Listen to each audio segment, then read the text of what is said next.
موت کے وقت انسان دو کیفیت میں ہوتا ہے. کچھ لوگوں کی روح ایسی نکل رہی ہوتی ہے کہ ان کے رگ رگ میں وہ پھنس رہی ہوتی ہے. وَلَوْ تَرَى إِذْ يَتَوَفَّى الَّذِينَ كَفَّرُوا الْمَلَائِكَةُ يَضْرِبُونَ وُجُوهَهُمْ وَأَدْبَارَهُمْ. کاش تم دیکھ سکتے وہ منظر جب اللہ کہ فرشتے نافرمانوں کی روح کو نکال رہے ہوتے ہیں تو ان کے منہ پہ بھی مارتے ہیں, ان کی کمر پر بھی مارتے ہیں. اور اخرجوا انفسکم اليوم, نکالو آج اپنی روحوں اور جانو, اب تم بچ نہیں سکتے ہو. وہ پیچھے ہٹنا چاہتے ہیں, رب ارجعون, مجھے واپس کر دے تھوڑی دیر کے لیے, لعلی اعمل صالحا, اب میں پورا ٹھیک مسلمان بن کے چلوں گا. تو اس کے جواب میں ہوتا ہے, اور حدیث پاک میں آتا ہے کہ ملک الموت اترتا ہے, اس کے ساتھ 4 فرشتے ہوتے ہیں. وہ 4 فرشتے آتے اس کی پٹائی شروع کر دیتے ہیں. ابھی پرسوں یہ حدیث میں نے پڑھی ابن ماجہ میں کہ ملک الموت کہتا ہے ایتها النفس الخبیثہ کانت فی الجسد الخبیث, اے خبیث روح جو خبیث جسم میں تھی, اخرج باہر آؤ. اب وہ واپس تو ہو نہیں سکتا, اپنے آپ کو روک تو سکتا نہیں. تو وہ حیران پریشان خوف زدہ, تو اس کے جواب میں اس کو ملک الموت کہتا ابشری بحمیم وغساق وآخر من شکلہ ازواج, تیار ہو جا خوفناک عذاب کے لیے اور کھولتے پانیوں کے لیے, کانٹے دار جھاڑیوں کے لیے, اور بے شمار عذاب کی شکلوں کے لیے. تو اس کی روح کو جب کھینچتے ہیں تو رگ رگ سے وہ کٹ کے نکلتی ہے, تو سارا وجود زیر و زبر ہوتا ہے. سکرات کا درد ساری دنیا کے دردوں پر حاوی ہے. جب اس کی روح نکلتی ہے اور اس کو لے کر آسمان پر چلتے ہیں تو دروازے پر پہنچتے ہیں تو اندر سے فرشتے پوچھتے ہیں کون ہے؟ کہتے ہیں فلاں کا بیٹا ہے. کا نفس خبیثہ فی الجسد الخبیث, یہ تو وہی بدماش ہے جو بدماش جسم میں تھا, یہ وہ بدبخت روح ہے جو بدبخت جسم میں تھی. اس کے لیے آسمان کے دروازے نہیں کھول سکتے, اسے واپس کر دیا جائے. تو آسمان کے دروازے لا تفتح لهم ابواب السماء ولا يدخلون الجنة حتى يلج الجمل في سم الخياط, کہ ان کے لیے آسمان کے دروازے نہیں کھلیں گے اور ان کے لیے جنت کے دروازے نہیں کھلیں گے. پھر یہ وہاں سے نیچے گرائے جاتے ہیں جو اللہ کا قید خانہ ہے سجین. وما ادراک ما سجین کتاب مرقوم, وہ تمہیں خبر نہیں کہ وہ کیا خوفناک قید خانہ ہے جو اللہ تعالیٰ نے بنایا ہے, اسے وہاں دھکیل دیا جاتا ہے. پھر قیامت تک اس کے لیے انتظار کی گھڑیاں ہیں اور عذاب کی شدت ہے. اور جب کوئی نیک آدمی اللہ تعالیٰ کے دربار میں جانے کا اس کا وقت آتا ہے تو اللہ تبارک و تعالیٰ فرماتے ہیں ان الذین قالوا ربنا اللہ ثم استقاموا تتنزل علیہم الملائکۃ الا تخافوا ولا تحزنوا وابشروا بالجنة التي كنتم توعدون نحن اولیاؤکم فی الحیاة الدنیا وفی الآخرہ ولکم فیہا ما تشتہی انفسکم ولکم فیہا ما تدعون نزل من غفور الرحیم. جب کوئی نیک مرد عورت کے جانے کا وقت آتا ہے تو اس کے لیے فرشتے آتے ہیں اور آ کر اس کو خوشخبری دیتے ہیں اور آ کر اس کو تسلی دیتے ہیں کہ آپ غم نہ کریں, پیچھے والے بھی آپ کو مل جائیں گے, آپ خوف نہ کریں, آگے ساری منزلیں آپ کے لیے آسان ہیں, آپ کے لیے جنت بھی تیار ہے, رب بھی مہربان ہے. اور حدیث پاک میں آتا ہے کہ ملک الموت اور 4 فرشتے آتے ہیں, وہ 4 فرشتے اس کو سہلاتے ہیں, دباتے ہیں کہ موت کا درد اسے محسوس نہ ہو. اور ملک الموت فرماتے ہیں ایتها النفس الحمیدہ کانت فی الجسد الحمید اخرجی, اے نیک روح جو نیک جسم میں تھی باہر آؤ. کیا کرو؟ وابشری بروح وریحان ورب راض عنک غیر غضبان, آپ کو بشارت ہو آپ کے لیے جنت تیار ہو چکی ہے اور وہاں کی ساری نعمتیں آپ کے لیے میسر ہو چکی ہیں اور اللہ آپ پہ راضی ہو چکا ہے اور اللہ آپ پہ خوش ہو چکا ہے. اس پر اس کی روح کو نکالا جاتا ہے. پھر سارے فرشتے اس کو استقبال کے ساتھ جب آسمان پر لے جاتے ہیں تو اندر سے پوچھتے ہیں کون ہے؟ کا فلاں کا بیٹا, فلاں کی بیٹی. کہتے ہیں نفس حمیدہ فی جسد حمید, یہ تو نیک روح تھی جو نیک جسم میں تھی, مرحبا بہی, اس کو ہم سب استقبال اس کا کرتے ہیں. اور ایک دم آسمان کے دروازے کھلتے ہیں, پھر وہ پہلا دوسرا تیسرا چوتھا سارے آسمان پار کرتا ہوا اللہ پاک کے عرش کے نیچے کے جا کر, مرد ہے یا عورت, وہاں جا کر سجدے میں سر رکھتا ہے اور اللہ تعالیٰ فرماتے ہیں ہاں اس نے ہمیں خوش کیا, ہم اسے خوش کریں گے اور اس کو عافیت کے ساتھ وہاں آسمان میں پہلے آسمان سے لے کر اللہ کے عرش تک یہ سب ویٹنگ روم بنے ہوئے ہیں جہاں اللہ اپنے اپنے درجات کے مطابق جنت والوں کو ٹھہراتا ہے، اور وہ انتظار گاہ ہے اور وقت ختم ہو جاتا ہے، لہذا انتظار کی جو تکلیف ہے وہ بھی ختم ہو جاتی ہے۔ وقت ختم تو انتظار کا احساس ختم اور ٹائم کے گزرنے کا احساس ختم۔ تو جیسے اصحاب کہف کو اللہ نے غار میں داخل کر کے تو غار کے اندر سے وقت کو نکال کے باہر پھینک دیا، باہر 300 سال گزرے، اندر آدھا ہی دن گزرا تھا۔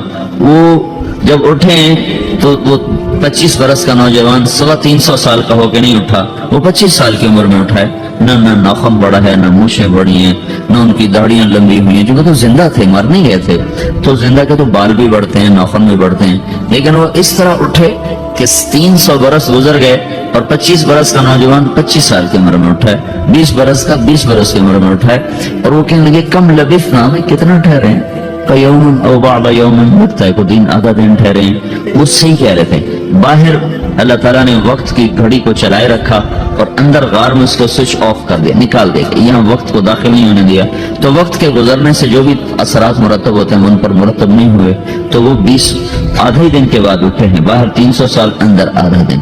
یہی کچھ اللہ تبارک و تعالیٰ برزخ میں کر دیتا ہے، وقت کو ختم کر دیتا ہے، گزرنے کا احساس نہیں ہوتا ہے۔ تو اس طرح میرے عزیزو، یہ دو موتیں ہر انسان دیکھتا ہے، یا وہ جنت کے فرشتوں کا استقبال دیکھتا ہے یا جہنم کے فرشتوں کی مار اور پٹائی کو سہتا ہے۔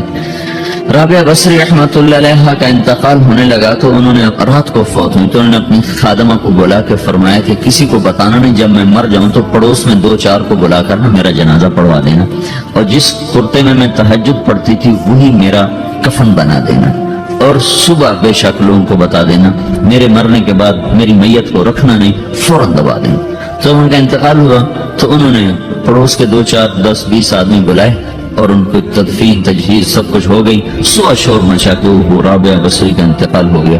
تو اگلے دن وہ خواب میں اس خادمہ کو ملی اور کہا بیٹی تیری بڑی مہربانی، تو نے میری وصیت کے مطابق عمل کیا۔ اس نے دیکھا کہ انہوں نے ایک خوبصورت سبز لباس پہنا ہوا ہے، تو وہ فرمانے لگی، انہوں نے سوال کیا کہ آپ کے ساتھ قبر میں کیا ہوا؟ تو وہ کہنے لگی کہ میرے پاس منکر نکیر آئے تھے اور مجھ سے کہنے لگے من رب کی، تیرا رب کون ہے؟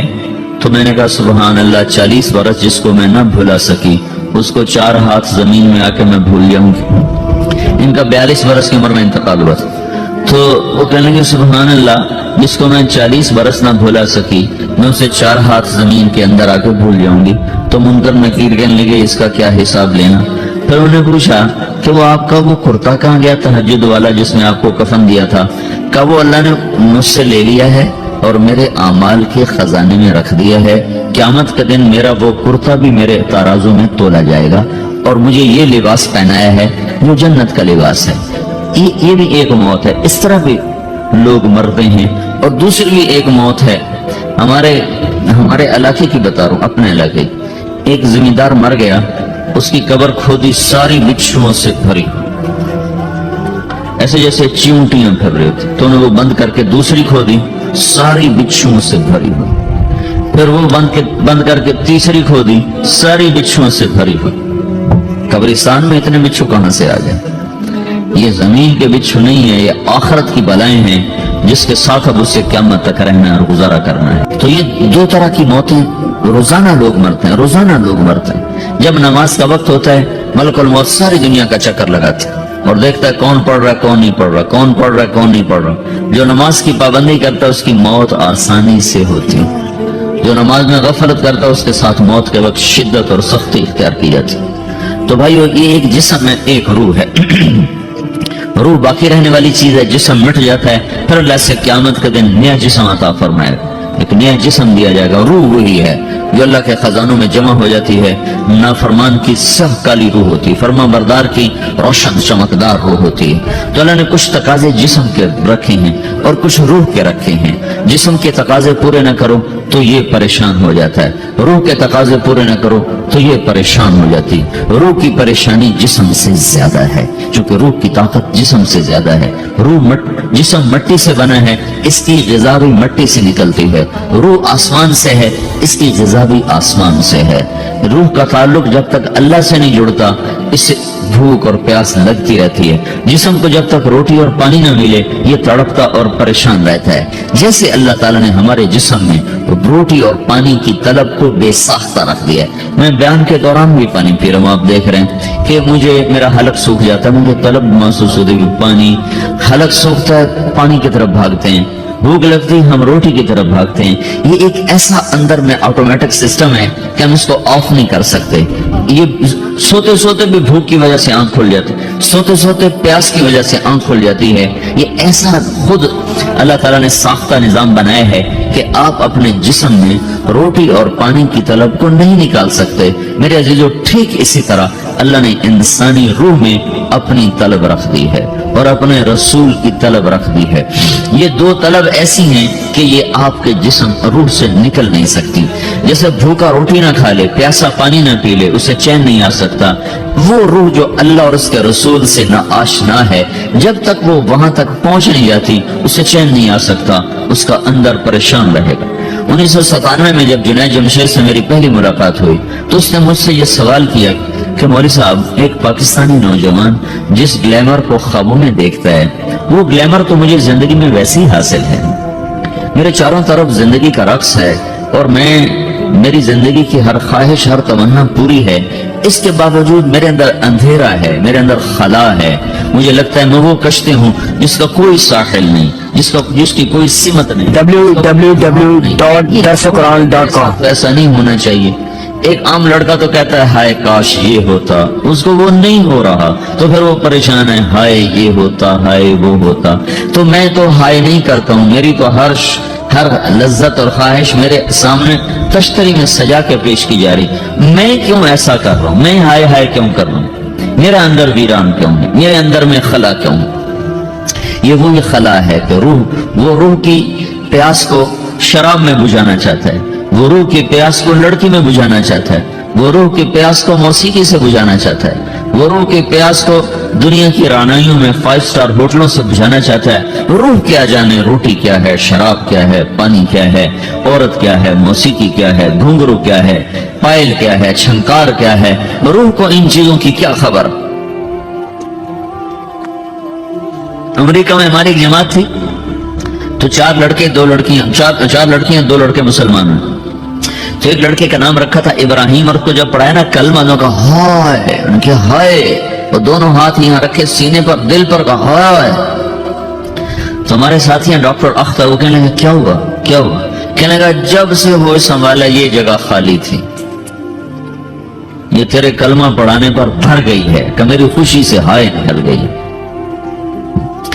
یہ جگہ خالی رہے گی، یہاں شراب نہیں پہنچ سکتی، یہاں نغمہ اور موسیقی نہیں پہنچ سکتے، یہاں تالے لگے ہوئے ہیں، یہاں تک کوئی آواز نہیں جا سکتی۔